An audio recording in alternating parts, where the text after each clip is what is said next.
Bapak, Ibu, dan saudara-saudariku yang terkasih dalam Tuhan kita Yesus Kristus, salam sejahtera untuk kita semua.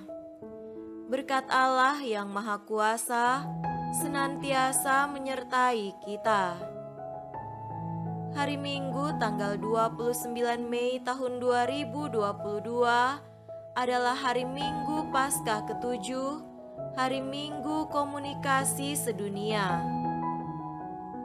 Marilah kita mendengarkan dan merenungkan bacaan-bacaan kitab suci.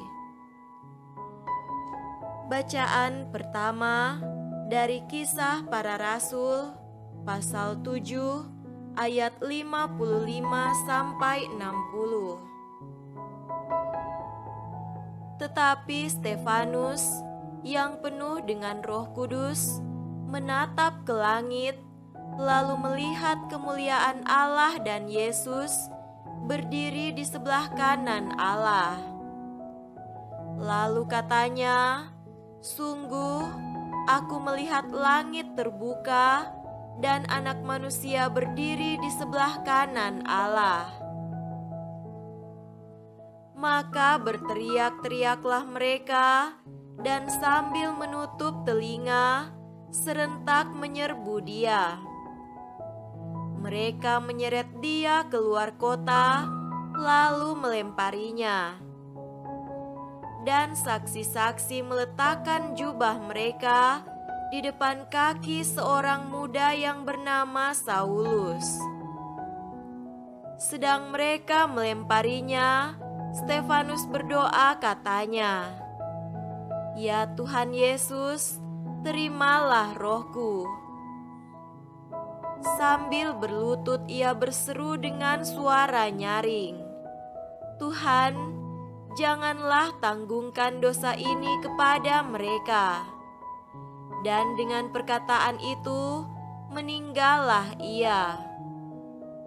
Demikianlah sabda Tuhan. Syukur kepada Allah. Bacaan kedua dari kitab Wahyu, pasal 22, ayat 12 sampai 14, dilanjutkan dengan ayat 16 sampai 17 dan ayat 20. "Sesungguhnya aku datang segera, dan aku membawa upahku untuk membalaskan kepada setiap orang menurut perbuatannya. Aku adalah Alfa dan Omega, yang pertama dan yang terkemudian, yang awal dan yang akhir. Berbahagialah mereka yang membasuh jubahnya. Mereka akan memperoleh hak atas pohon-pohon kehidupan dan masuk melalui pintu-pintu gerbang ke dalam kota itu. Aku, Yesus, telah mengutus malaikatku untuk memberi kesaksian tentang semuanya ini kepadamu bagi jemaat-jemaat. Aku adalah Tunas, yaitu keturunan Daud, bintang timur yang gilang gemilang."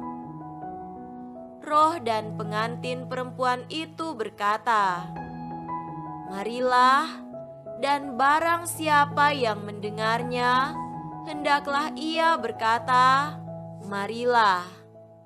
Dan barang siapa yang haus, hendaklah ia datang, dan barang siapa yang mau, hendaklah ia mengambil air kehidupan dengan cuma-cuma." Ia yang memberi kesaksian tentang semuanya ini berfirman, "Ya, aku datang segera. Amin, datanglah Tuhan Yesus." Demikianlah sabda Tuhan. Syukur kepada Allah.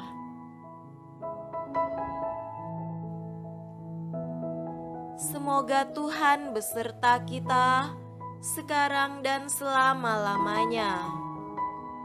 Inilah Injil suci menurut Yohanes. Dimuliakanlah Tuhan. Injil Yohanes pasal 17 ayat 20 sampai 26. Dan bukan untuk mereka ini saja aku berdoa, tetapi juga untuk orang-orang yang percaya kepadaku oleh pemberitaan mereka, supaya mereka semua menjadi satu, sama seperti Engkau ya Bapa, di dalam aku dan aku di dalam Engkau, agar mereka juga di dalam kita, supaya dunia percaya bahwa Engkaulah yang telah mengutus aku. Dan aku telah memberikan kepada mereka kemuliaan yang Engkau berikan kepadaku, supaya mereka menjadi satu, sama seperti kita adalah satu.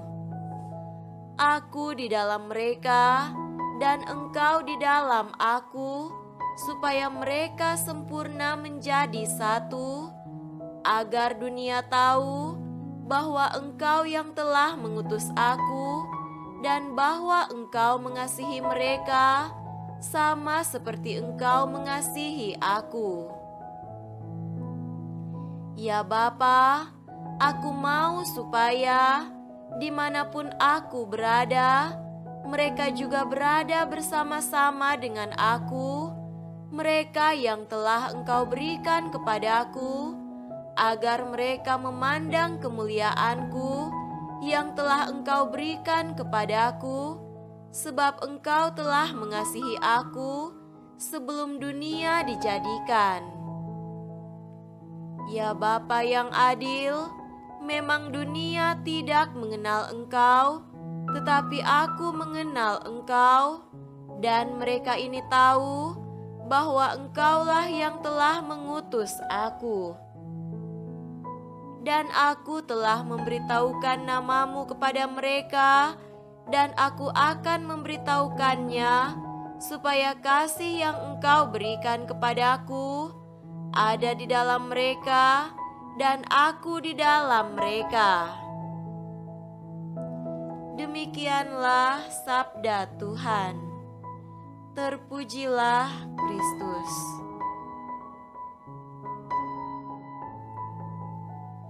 Saudara-saudariku yang terkasih dalam Tuhan kita Yesus Kristus, tema renungan kita pada hari ini adalah komunikasi jembatan keselamatan. Pada hari ini tanggal 29 Mei tahun 2022, gereja merayakan Hari Komunikasi Sedunia ke-56 dengan tema Dengarkan. Kalau tema Hari Komunikasi tahun 2021 yang lalu, datang dan lihatlah, kini pada Hari Komunikasi Sedunia tahun ini, Paus Fransiskus ingin memperdalam hal itu dengan tema singkat, yakni dengarkan. Tema ini hanya terdiri dari satu kata saja, tetapi amat kaya makna. Itu memperdalam tema tahun lalu, agar setelah datang dan lihatlah, kini orang perlu mendengarkan, tak hanya sukacita dan kegembiraan, tetapi juga keluhan, rintihan, harapan, kekecewaan, penderitaan, kesulitan dan tantangan yang dihadapi saudara-saudari kita. Itulah yang membuat kehadiran kita terasa bermakna dan dalam. Kita tak hadir selaku penonton dalam hidup sesama, tetapi berupaya mendengar dan memahami suka duka kehidupannya, harapan dan keinginannya. Barangkali secara minimal kita bisa meringankan beban, seboleh-bolehnya bisa memberi solusi dan kelegaan, penghiburan dan kekuatan. Dalam Injil Yohanes pada hari ini, Yesus berdoa untuk mempersatukan para murid. Dasarnya adalah Bapa dan Anak adalah satu adanya. Maka hasil dari misi seharusnya agar para murid pun tetap satu adanya, sebagaimana Yesus dan Bapa adalah satu. Kehancuran dan keterpisahan adalah hal yang berlawanan dengan misi Yesus. Keterpecahan gereja adalah hal yang tak dikehendaki Yesus. Konflik, pertentangan, pertikaian, dan permusuhan adalah hal yang berlawanan dengan kedatangan Kristus. Semuanya terjadi karena kesalahan dalam komunikasi atau kurangnya bahkan tiadanya komunikasi, sehingga memicu kesalahpahaman. Komunikasi adalah sarana persatuan, dan karenanya itu juga adalah sarana keselamatan. Allah datang ke dunia dalam diri putranya merupakan bentuk komunikasi tertinggi yang ditunjukkan Allah bagi dunia.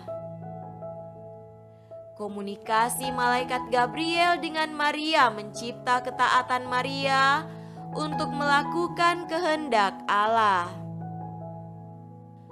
Komunikasi antara Maria dan Elizabeth adalah komunikasi yang membentuk sukacita dan kegembiraan. Komunikasi Rasul Paulus lewat surat-surat kepada jemaat, gembala, dan pribadi perorangan adalah bentuk komunikasi pastoral yang unggul. Kesalahan dalam komunikasi akan menghasilkan hal yang sebaliknya. Karena itu kita semua umat Allah perlu menjunjung tinggi pentingnya komunikasi dalam kehidupan kita agar tercipta persatuan keselamatan dalam keluarga kita, gereja, dan masyarakat kita. Kitalah yang harus menjadi pionir dan inisiator komunikasi, contoh dan teladan untuk berkomunikasi secara baik dan memadai, agar persatuan boleh tercipta di tengah-tengah kita. Saudara-saudariku terkasih, Yesus menghendaki persatuan, dan persatuan itu harus terjadi lewat gereja. Gereja memang bukan orang-orang kudus, orang-orang berdosa, tetapi supaya dalam gereja orang dibantu untuk membangun persekutuan, dan agar orang saling membantu satu sama lain, agar terciptalah keselamatan. Memang konflik akan terus ada, tetapi dalam gereja hendaknya itu dibangun kembali secara terus-menerus menjadi suatu yang lebih hidup lewat komunikasi yang sehat. Hari ini adalah Hari Komunikasi Sedunia, yakni sarana persatuan agar orang membangun komunikasi dalam iman, dalam keluarga, dengan gereja dan masyarakat. Gereja meyakini bahwa dalam komunikasi ada keselamatan. Jika ada komunikasi yang baik dalam keluarga, di situ ada keselamatan. Jika dalam gereja ada komunikasi yang sehat, di sana terjalin keselamatan. Karena itu Yesus berdoa kepada Bapa agar para murid tak tercerai-berai, tetapi supaya tetap bersatu. Itu adalah komunikasi dalam doa, karena doa itu sendiri adalah komunikasi antara manusia dengan Allah.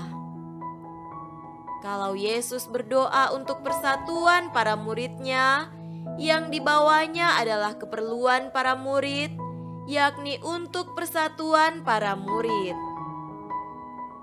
Marilah kita membangun komunikasi yang baik di tengah keluarga, tempat kerja, dan aktivitas kita, agar di sana kita boleh mencipta, bahkan mengalami persaudaraan dan persatuan.